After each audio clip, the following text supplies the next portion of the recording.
So we're just going to show you a few common mistakes that happen with the squat, which is a very, very common exercise to do for the lower body.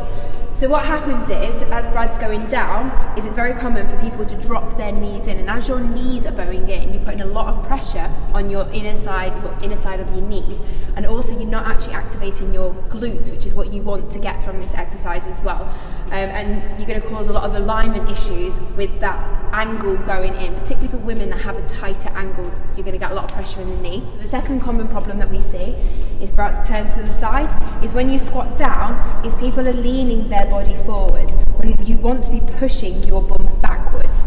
So if Brad wants to go again, and as you can see there, you're actually just leaning forward and you're not activating your glutes and you're not getting that workout that you should be getting through a squat. So the third common thing that can happen is when people dropping down with a squat is their feet will actually collapse inwards, and that comes in with the angle of the knee dropping in. You're putting a lot of force in that inward position, which will automatically rotate those ankles in, and that's going to put a lot of pressure on that arches, it's going to put a lot of pressure on your knees, and it's just thinking about what position you're going in as you're going down. Brad's also going to demonstrate another common issue that can happen with something called the sumo squat. So as he's dropping down, his toes are pointing outwards and there's a lot of rotation going inwards. So with a sumo squat, you do have a wider stance and your toes are pointed outwards. But if you have that collapse there with your knee, what's happening is you are forcing that ankle position to drop down. And if you've got additional weight on top of your shoulders, that's going to cause a lot of problems going straight down your body. And another common mistake that happens is when people go down in the squat position, is they're actually overarching their neck.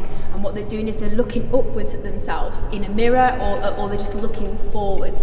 What happens when you do that is you're putting a lot of pressure on that cervical spine position there, and you're putting a lot of pressure on the nerves there, and what that actually does is that makes you lose strength when you're doing your training because the nerves are being compressed. And lastly, one of the common things that can happen when people do a squat is they actually lock out their knees. So as you go down in that position there and you come up, you're overarching that back, you're forcing those knees in a very, very locked position, and you're going to put a lot of stress on that knee joint, you're going to put a lot of pressure on your hips, and what you should be doing is thinking about not leaning forwards but just essentially standing up.